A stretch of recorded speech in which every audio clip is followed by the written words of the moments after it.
we've seen Martin in one. We've seen Kevin Hart in one. We've seen Dave Chappelle in one. Crack that dude. Really? Probably just go. We've seen a lot of people, but I think Eddie might have the record. Nutty Professor 1 and 2, Norbit. And in this clip, take a look.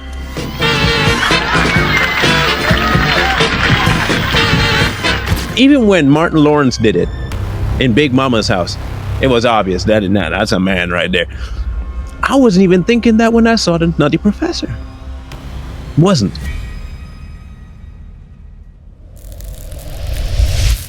If I were to say to you, Hercules, Hercules, Hercules, could you tell me what movie that was from? Most of us could. Most of us can quote that particular movie. Look at me. That's all muscle. Oh. You fat. I'm muscle. Oh, look at my little girl. He's a little Hercules. Show me muscle again. Oh, Hercules, Hercules, Hercules, Once you work out, Hercules, Hercules. your metabolism start to speed up. But I think there might be something else that we might have been missing. I mean, for us growing up in the Gen X, we used to see a lot of things in cartoons and movies that we just kind of went whoop, over our head because we weren't aware, we weren't listening, we weren't watching. We're going to talk about an individual today, one by the name of Eddie Murphy. Eddie Murphy, Charlie Murphy's brother. I think I might have a take on him. He might have the record for wearing the most dresses in any film that he's ever done. I mean, okay, we've seen Martin in one. We've seen Kevin Hart in one. We've seen Dave Chappelle in one. What is wrong? I should have never worn these shoes. Just don't match my purse.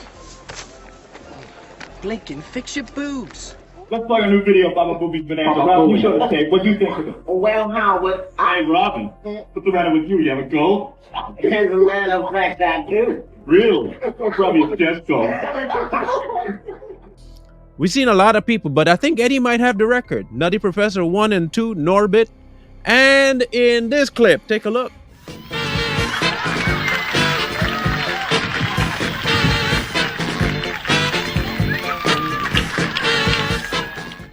Now, okay, let's slow down. I know there might be some Eddie Murphy fans out there. Trust me, I was one. I was a big Eddie Murphy fan, especially Mr. Church. If you've ever seen Mr. Church, was a great movie.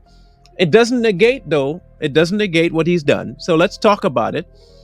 We all know that there is a humiliation ritual that everybody has to go through. They all do in Hollywood. Whether they want to or not, if they want to make it to the next level, they better do what they got to do to get there, right? Good. So it seems like Eddie Murphy doesn't have a problem being humiliated, though, because he does this stuff willingly. When he dressed up as part of the Klump family, he was a mom and a grandma. And he went all in on that role. Did that twice. Norbit played an overweight woman. Then he played that little Annie character while also pretending to be James Brown. So why are we talking about it? Because for a long time, we just miss this stuff.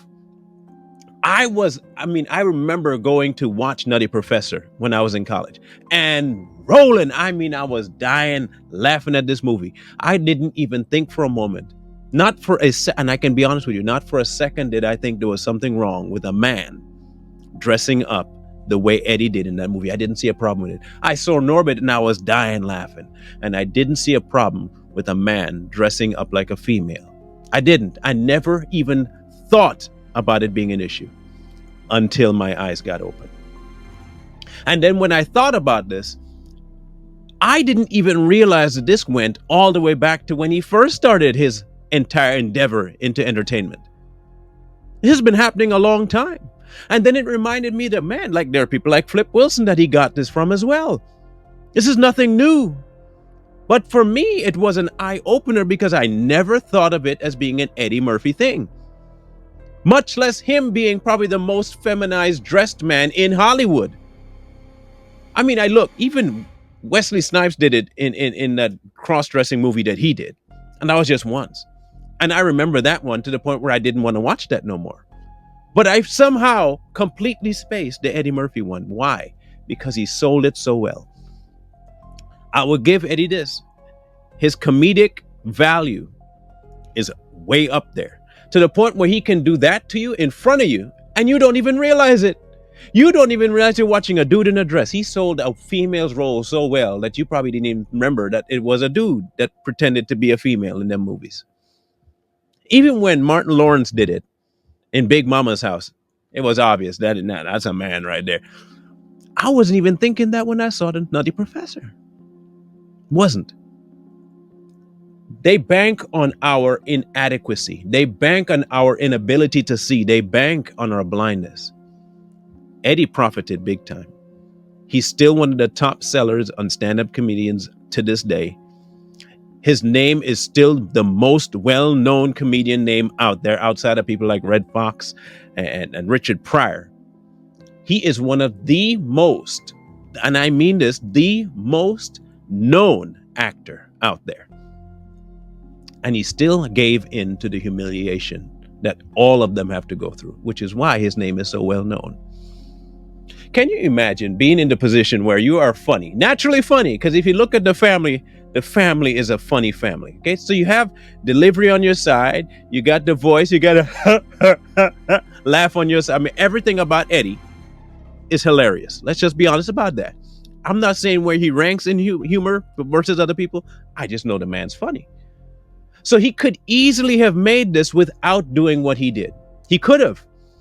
So what compelled Eddie Murphy to decide for himself that wearing a dress was the way to go?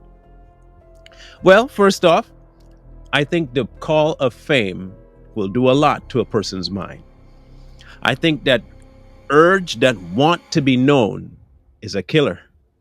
It will make you do some really crazy stuff, especially when it's offered to you along with something lucrative. How do I know that? Because almost every artist that's made it gave in. Don't you find that just a tad bit odd? That with all that talent, you still had to give into an agenda to make it. What does that say for the next generation? It doesn't bode well.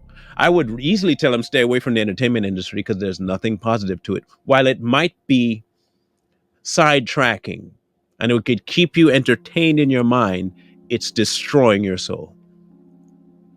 And Eddie Murphy, just like the rest of them, gave in early on and often. And I mean often, to the tune of 5 different times he gave in.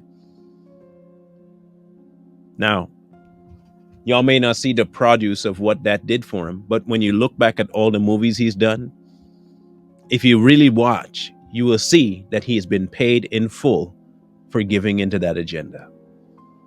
Even to this day, he's now making a resurgence, huh? You see them coming out with a new, was it a new 48 Hours or no, Beverly Hills Cop. They're making the new Beverly Hills Cop. Watch that one get all kinds of traction because of what he's already given into. And this is going to be the MO for Hollywood for as long as we know. It's not going to stop because it belongs to a certain individual. Eddie Murphy is not different. Eddie Murphy is not elite. By elite, I mean he doesn't stand above because of merit. He has given into the system, and the system rewarded him handsomely.